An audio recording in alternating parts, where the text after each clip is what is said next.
So, Shan, you just got back, recently in fact, from South Africa. Your fourth placement? My fourth placement. Your fourth placement? Yes.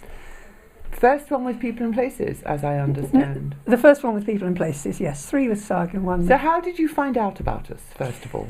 About People and Places? Yeah.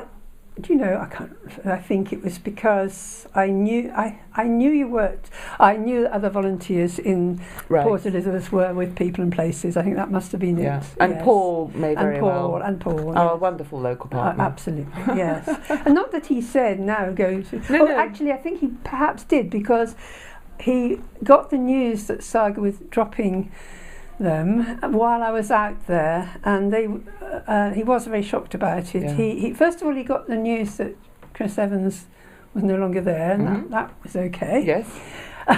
And then the next day, he got the news that they were dropping the whole programme. So he was apparently quite upbeat and saying, well, never mind, we weren't getting so many people through them anyway. Actually, they were getting quite a few. We'll be working with People and Places. So that was it. And so I think 3 of us who were there talked about that possibility. Well, I'm very glad that you found us, one way or the other, because as I understand it, your placement was, as challenging as ever, a township school in Port Elizabeth. But rewarding. Yes, when you say challenging, I had no difficulties at all about the placement this year. It was almost like going home as I walked in there, because I knew all the teachers. I wasn't working with the same one because mine had retired, but it was back in the staff room. I knew the classrooms. Children recognised me from previous years. My name's quite easy. They call out my name. Come up to me, so it's like, I'm back here again. And any kind of minor difficulties I had in that the groups were not always ones who could benefit from being with me, because some of the children did have learning difficulties. And that soon got sorted out. The teachers very amenable, everybody was. And when I said to the headmaster, I've said this to him before, but it was a little bit disappointing that the children in grade 3, the learners in grade 3, have been learning some English words throughout, because I had the grade 1 book, the grade 2 book, but they knew none of this vocabulary. Right. So I went back to the beginning of their book just to see where we were, and found that almost none of them could remember any of the words, even from week 1 of the grade 3, and they couldn't recognise words for animals, which they should have been doing in grades 1 and 2. So I mentioned this to the headmaster, and he said, oh yes, well, maybe we can have a little session where you can talk to the teachers about that. But it didn't happen. No. It never happened. And that is the way it works. Sometimes things happen and sometimes they don't. It did. So, next question, would you even remotely consider doing it again? I would, but I do have other things I want to do. So if I didn't, it's nothing. The school, I'd love to be back at the school. In fact, I really miss them. But I do want to go back to Zambia. Possibly combine the two, but I also don't want to be away for a long time. It's difficult for me to leave my house for more than a month to get anybody to look after it. I had to pay somebody to look after it this year. Tedious, yes. Yeah, because of problems that arose last year. Right. With the central heating breaking down all the time. My friend getting in a frantic state, so I simply said, don't worry, I'll pay somebody to come in all the time and check. To interrupt you briefly, we're being interviewed, obviously, we're being filmed by Harold. Harold, do you have any questions that you would like to ask Shan?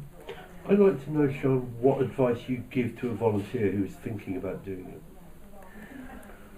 What advice? I don't really have a list. I suppose I'd really want to know what kind of person they were. I suppose if I had to make a list for volunteers in general, I would have to sit and think about it.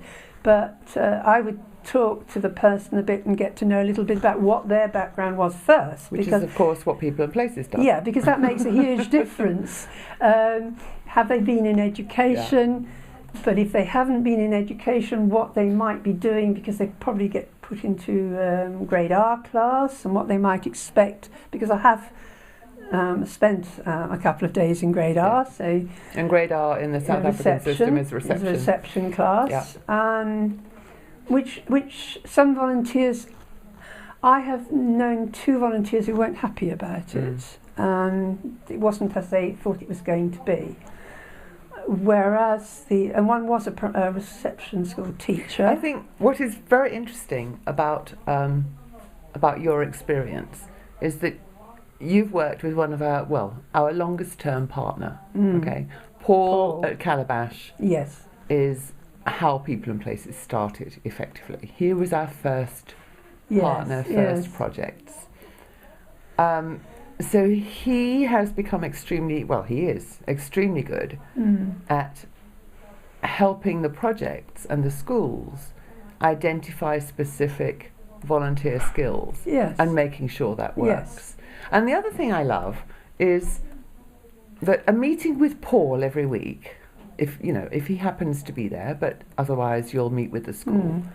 But those meetings are just so important because there is that opportunity to troubleshoot and to say this isn't working. And you can really feel free at saying that. Good. Yes, you have the headmaster there, you have your own teacher there, Paul. And of course he did sort out a problem in my second year at a different school, which a problem which arose nothing to do with me as a school as such, but it was between teachers. And in fact, he's not working with that school now. Yeah. But he sorted that out at once, and he towed the school straight. And I think, that is one of the things that we're very proud of at People and Places, is our fantastic partners. One of the things that has happened in the past, I'm not aware of it happening last year, maybe it happened with 1 or 2 volunteers, with older learners, not with grade 3, where you're left in charge of the whole class and they go off and do something important elsewhere. And obviously that is not satisfactory. It happened at my first school where they left a second year student teacher with grade 5. Now he'll go in and sort all that out because of course they're not supposed to do that, but that hasn't happened for me anyway. Good. But I do know that if I had any issues, they would be sorted out. Good. Mine would be more that, are these the learners that can best benefit from me, but there really wasn't anything. He came each week this time, and I did say, I seem to have a few in my many groups, a few who perhaps cannot benefit, and then I discovered that which I had already guessed, that they had learning difficulties, and perhaps there were others in the class could benefit more. So the groups were changed by the teachers suggesting which other children could come into the groups. And they already knew what the problem was because they... I think, one of the other things that's really interesting, and what I'm reading from what you're saying, is that because some of the schools in this cluster in Port Elizabeth have had several of our People and Places volunteers and Saga volunteers when we were working with Saga as well. Yes. They're kind of actually very good at doing what's in their placement outline because Paul has worked on that with the school. Yes. And I think now there is this understanding from the staff that People and Places volunteers are just the most extraordinary magical beings and can achieve all kinds of things, which is in itself a challenge for you as volunteers. I don't know whether they expected I would do wonderful things or not, but it just all seemed to fall into place, and they let me take the learners and take them out of class, which might be a bit disruptive to class, although very quickly I could just stand at the door and they'd say, next group, and the changer. It was quite quick, and sometimes one teacher would say, I'd rather you took from 3B first today because I'm doing something particular. Fine, no problem. Shan, I just want to say It just fell into place. thank you for taking the time Thank to you. talk to us about it, because it's obviously a very special experience for you. It is. So thank you very yes. much. Thank you.